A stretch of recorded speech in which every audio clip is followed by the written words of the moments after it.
Welcome to KNICKS BUZZ. I'm your host, CT, and joining me again, I've got EJ and the one and only Mark Berman of the New York Post. How are we, gentlemen?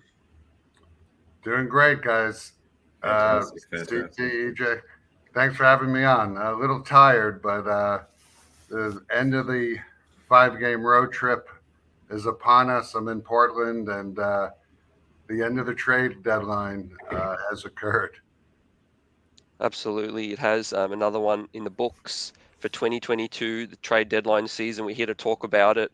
But let's start there, Mark. The New York Knicks didn't make any move again at the trade deadline outside of the Cam Reddish move, for the third straight year. A lot of fans disappointed, a lot of fans upset, a lot of fans angry at the moment. What is the New York Knicks spin on what transpired, and what is your personal take on what took place? Yeah, well, we won't hear from Leon Rose because the Knicks president doesn't believe he needs to talk to the media, which means he doesn't believe he needs to talk to the fans. It's disappointing. But the spin is uh, they felt they did a nice move with Reddish. It wasn't at the deadline, but it was January 15th. And they tried. And they could have, we talked on the show about being sellers. And I had answered there's a debate within the organization. Do we just sell off pieces for next season? Or do we, try to do something different and be a buyer? Or, well, in the end, the Knicks did not want to be sellers. They were not giving up Burks and Reddish for a first round pick. They didn't want to do that to Tom Thibodeau. Yesterday, they were 2.5 games out of 10th.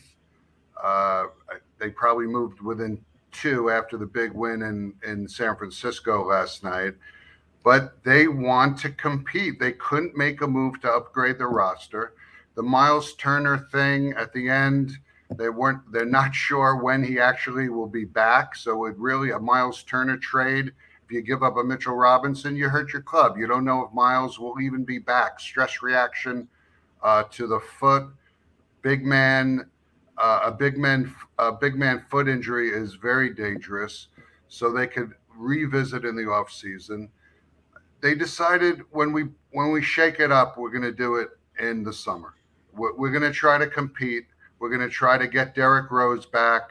We're going to try to see if Cam Reddish can be a factor.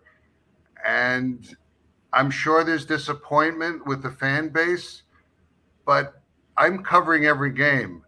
If they traded Burks and Reddish for a first round pick, personally, I would have been upset because, that would have hurt the team. Uh, let's see what happens. A big one last night. Maybe it's going to give them some motivation, and Julius Randle has looked like a different player out west. That brings me to a question, Mark. We obviously know that the Cam Reddish deal was the big deal for this particular trade deadline.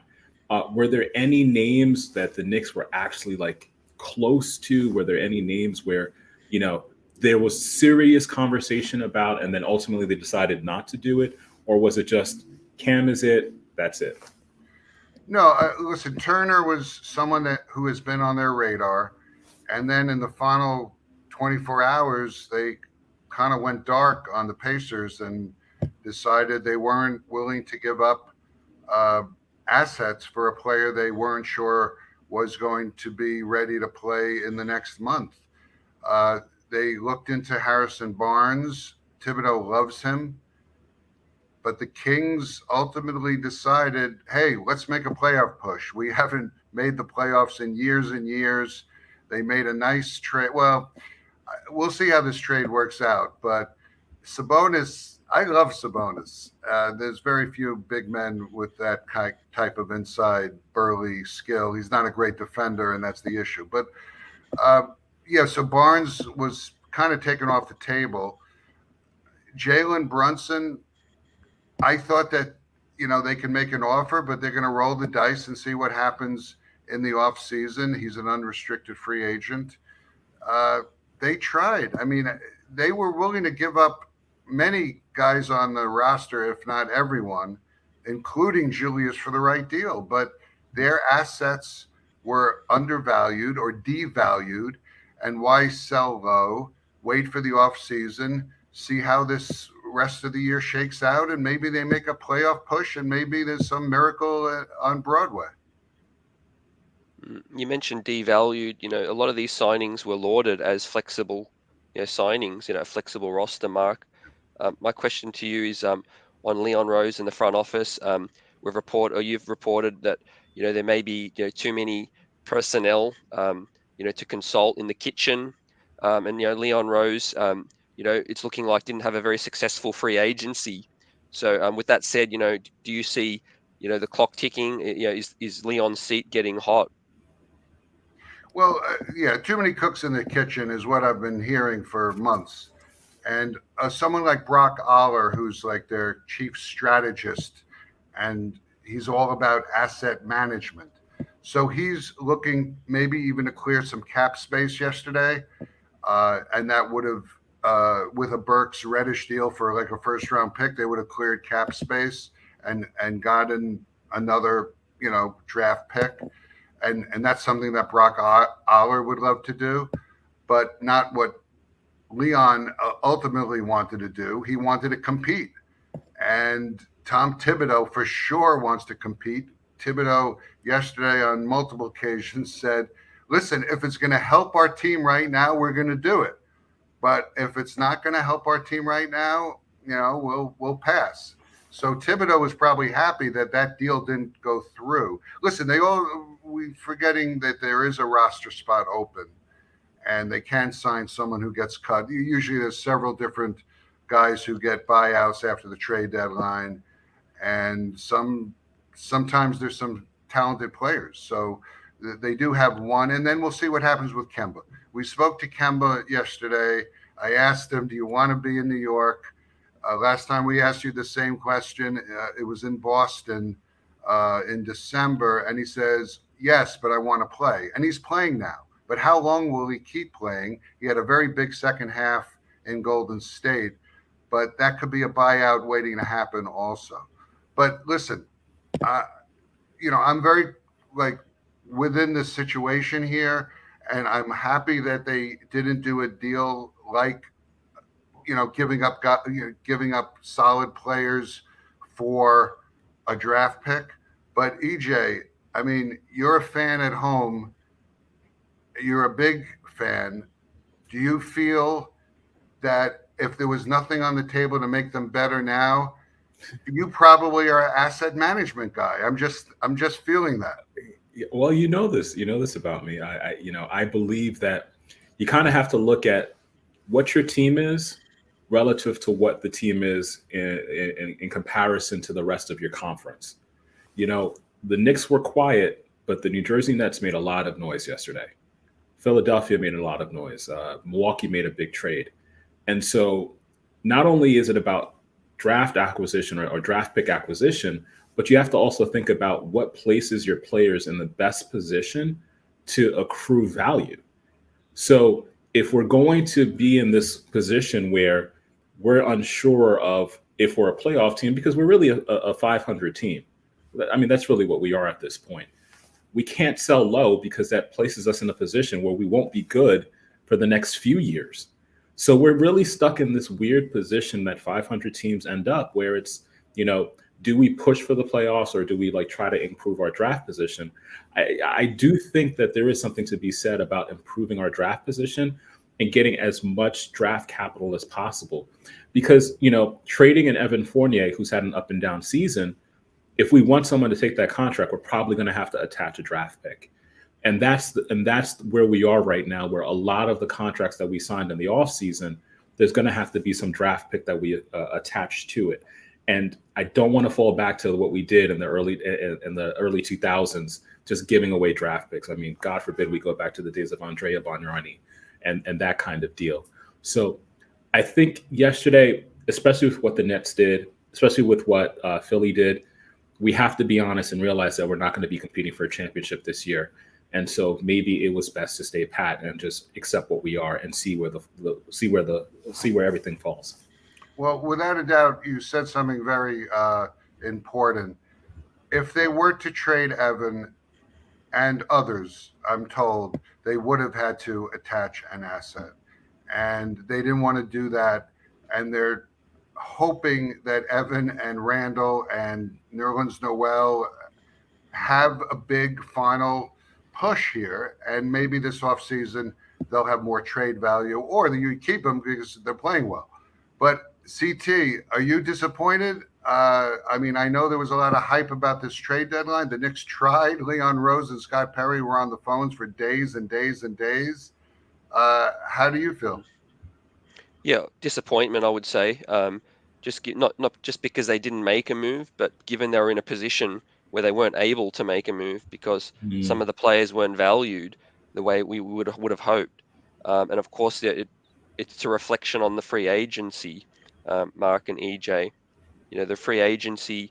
It's been a few years in a row where this front office now hasn't been able to land meetings with big free agents. The big signings this year were Kemba Walker and Evan Fournier. That hasn't worked out. Like you said, the Nerlens Noel signing hasn't worked out. And yeah, there's an opportunity where they can, make some more maneuvering in the summer. But I think it's just reflective of some fans not feeling the same kind of trust and the same kind of confidence in this front office. And that leads me to Mark. Can you confirm, a new appointment in the front office, Gerson Rosas, as a consultant? And if so, was it Leon's idea, or was it more from another direction? Yeah, Rosas was with us in Utah. Was when we first saw him. There was one of my colleagues had actually gone up to him. This is before Mark Stein had tweeted he's joining the club as a consultant, and one of my colleagues asked him, "Hey, what are you doing here? Are you joining the Knicks, or what's going on?" And he goes, "Oh, no, just I have a lot of options." And then the next morning, we see this Mark Stein tweet, so we knew it was dead accurate. And he came to Denver, and he was in San Francisco. And yes, who decided on this? Thibodeau worked with Rosas in Houston many years back when Thibodeau was an assistant coach under Jeff Van Gundy for the Rockets. Leon Rose, as an agent, had a pretty good relationship with Rosas.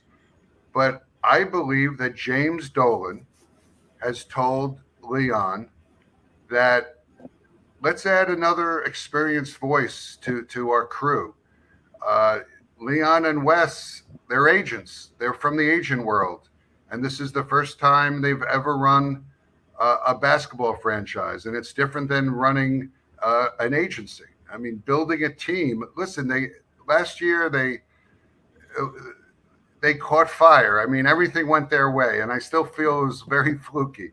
But it was a great year. And now to take that next step, Leon and Wes, and even Scott Perry, they need another voice. They need another person in the brain trust to get them to another level, because they have a big challenge, because right now their assets, as you guys have said, are devalued. So should I feel confident as a fan, or should I be worried that you have a Brock Aller, you have a Scott Perry, you have a Leon, you have a Worldwide West, and now you have a Rosas, and then Tibbs? From what you've often said, he likes to have his input shared as well too and considered. Should I feel confident, or should I feel worried that all of these voices want a seat at the table in terms of decision making?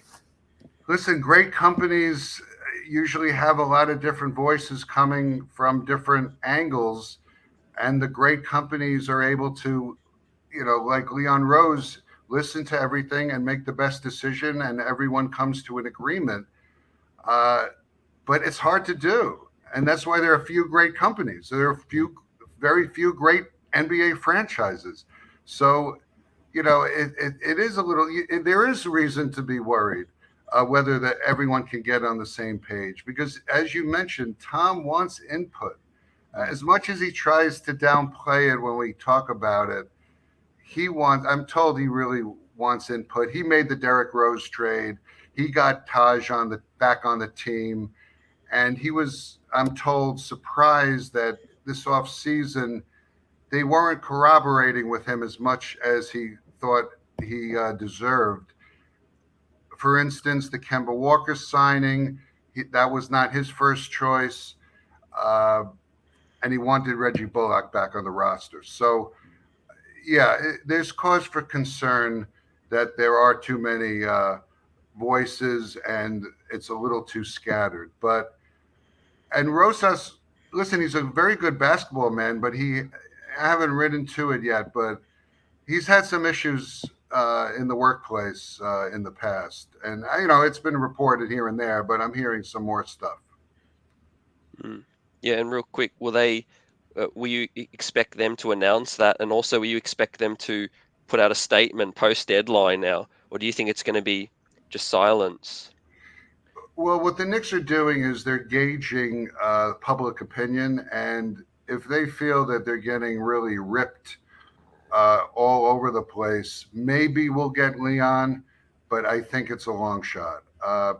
Even after the Reddish trade, obviously Leon didn't talk to us, but even in the press release, Leon wasn't quoted, which I was surprised by. But just from being around this club for 22 seasons, I think Leon doesn't talk until after the season, very sadly. Going back to the deadline for a second, I'm just going to throw out some names, and I'm not saying that I would be interested in any of these players, but just considering, was there any real thought to any of the following players? I'm going to mention 4: Halliburton, McCollum, Westbrook, and John Wall. Any real talk about that you've heard? Right. McCollum is the only name that they had interest in. They've liked him for a couple of years. They didn't have the assets again. Again, it just comes down to assets being devalued. But McCollum was pretty high on their list. That's an upgrade. I mean, listen, he's 30 years old, probably on the downside, but he could score 20 points a game. But he makes $30 million. It's a tough trade to make. He got a pretty good contract. The kid he came out of Lehigh. He actually was, just reading up on him in the days before the deadline. He was like a student journalist on the school newspaper at Lehigh. He really came into the league out of nowhere, essentially, and really became a star-like player. The other names you mentioned, Westbrook, definitely not. Westbrook looks like he's lost his confidence, and his salary is outrageous, and he's a little bit of a head case, you have to say. He was booed. We were in LA last weekend, and even the LA fans were booing him. I don't remember hearing boos at Staples Center. It's not called Staples Center anymore, but they were booing him in the second half. The other name, I know they weren't interested in either, but I can't remember. Wall, very little interest in Wall, and another crazy tough trade to make with his contract. But there was one other player EJ, you mentioned. Tyrese Halliburton, because that was a shocking trade. Right. Yeah. Okay, so as you know, the Knicks passed on him in the draft at number 8. Even if Obi Toppin didn't fall to them at 8, they weren't taking Halliburton. The scouts thought he was too thin, that he wouldn't be strong enough to play defense in the NBA, and they questioned his NBA three-point shot. I mean, obviously they realize, they were probably a little wrong, but it's really tough for the Knicks to make a trade for Halliburton. The perception that they already passed on him and drafted Obi Toppin. So it's perception-wise, it was tough to give up a lot of assets for Tyrese. Yeah. Just off EJ's question, the reports were that the closest they were to making a deal was a 3-way deal with the Lakers and the Raptors, which may have involved Cam Reddish. Was there any serious thought to flipping Cam Reddish again in that deal? Yeah, I mean, it was Reddish and Burks would have been in that deal, and the Knicks were clearing cap space and getting a first-round pick. So again, yeah, the idea of clearing cap space to make a run at Jalen Brunson, it was discussed, but ultimately they just did not want to hurt the current. I mean, that would have Burks is a key cog to Thibodeau's rotation, And if you trade one of the two, say you trade Burks and then you open up a spot for Reddish, okay. Thibodeau tries to get Reddish to play up to his potential. But to give both away for cap space, they just decided, let's carry on and compete and try to make something out of the season. And then we'll revisit all these trade talks again come, usually the trade talks pick up in the week before the draft because draft night can contain a lot of activity. So I guess my question would be this, and I would open up to Mark and CT as well too. So what should we expect? I mean, with the big win last night in Golden State, how do we imagine the roster, the rotation looking like for the rest of the season? Is there a point where Tibbs is pushing for the playoffs, or just realizes we're not competing for a championship, so we're going to open up the rotation for the younger pieces, a Cam, an Emmanuel quickly, maybe even surprisingly a Deuce McBride? No, they're nowhere close to that point of looking at next year. Tom Thibodeau is trying to win every quarter, every game, every minute. You guys, I mean, I was bothered by the fact that RJ Barrett was still in the game in Denver with 18 seconds left. The team is down 16 points and he sprains his ankle. And that's the danger of keeping key players in the game during routes. So, but back to your question, yeah, they are all in, and they feel that Derrick Rose can make a big difference when he comes back after the All-Star break. It could be February 25th, the first game back against Miami. Reddish showed some life last night. I don't know if you guys were watching deep into the night. Well, I don't know. In Australia, it was probably the morning, but Reddish showed some flashes, and we talked to him after the game, and he says, "I know what I can do on the court, and I could do a lot of good things on the court." And he had a couple of steals. He knocked balls away. Had a beautiful layup, lefty layup on a beautiful drive to the basket. So, yeah, right now, after a big win against Golden State, they feel they could beat Portland, even though Portland just took out the Lakers. They feel they could come home 2-3 and then have that momentum. And Randall is averaging 30 points a game in the first 4 games of this trip. And he's pushing the pace, and he talked about it after the game. We've been trying to push the pace all season to get easier shots because they're loading up on me. And they finally have succeeded in that way. They played well in LA. That was a tough overtime loss. They played in a very tough building in Utah with the heavy altitude. That's a tough place to play. They battled Utah. They were up double digits in the second half. So, yeah, Thibodeau is thinking, let's try to make a run. Yeah, great question, EJ. And I just want to get the pulse of everyone in the chat as well. But most of the disappointment was the fact that, spots weren't cleared up, Mark, because they want to see this organization pivot towards prioritizing the youth. What you're telling us now is that obviously with Tom Thibodeau here, they're going to try to make that push, which is very, very interesting. It's going to cause a lot of discussion and divide. And central to that is Kemba Walker. He wasn't moved on. Is there plans for a buyout? Is there plans for him to sit on the bench and not play? What do you think's in store for Kemba Walker? Yeah, it's very uncertain. Kemba just did not sound that emphatic that he wants to be here, but he's upset with himself. Before the game, he says, "I got to be better. I got to shoot the ball better," and his mind is not right. But after, I think he was 1 for 5 in the first half, but he had a very good second half. He made some buckets, made a couple of nice passes. He was really part of that Knicks victory in the second half, and Thibodeau praised him after the game. And he usually doesn't praise him unless he has some kind of spectacular numbers. But this was more of a subtle night for Kemba, and Thibodeau noticed it. So, they are all in on trying to make the play-in, which is what I think my lead might have been in one of my versions of my trade stories. But they want to make something of the season. They don't think it's too late. Again, the Eastern Conference is bunched up. I know EJ wants the assets for the future, but this is what they're doing now. Listen, late March, if they're out of it, Deuce McBride will be playing point guard. Yeah, and real quick, Mitchell Robinson starting to really ball out. Mark and EJ and everyone. Is there any talks as to them prioritizing Mitch now in the summer, and giving him that opportunity, considering he wasn't traded? And I'm surprised there wasn't a lot of interest reported in Mitch. No, there was some interest. Definitely the Pistons are going to go after him as an unrestricted free agent if he gets there.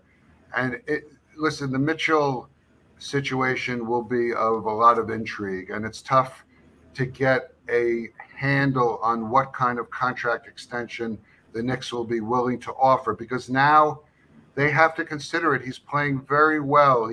He's a different type of center. He's an old school center. He's all about offensive rebounds and block shots and interior basketball. And that's not the new age. And that's why they're interested in Miles Turner. But few people could do what Mitchell can do.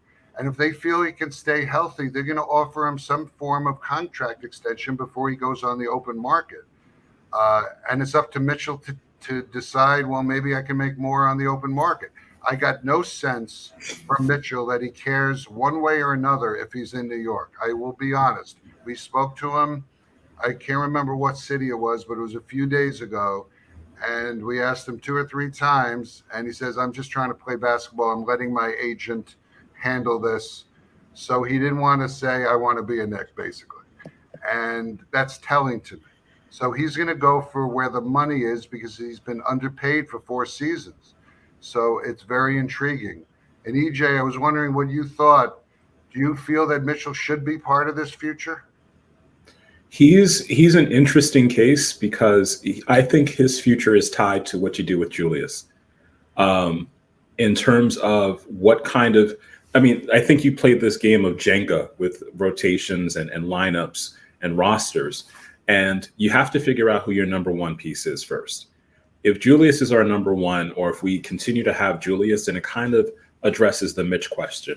As a matter of fact, CT kind of stole my thunder. That was the question I was thinking of.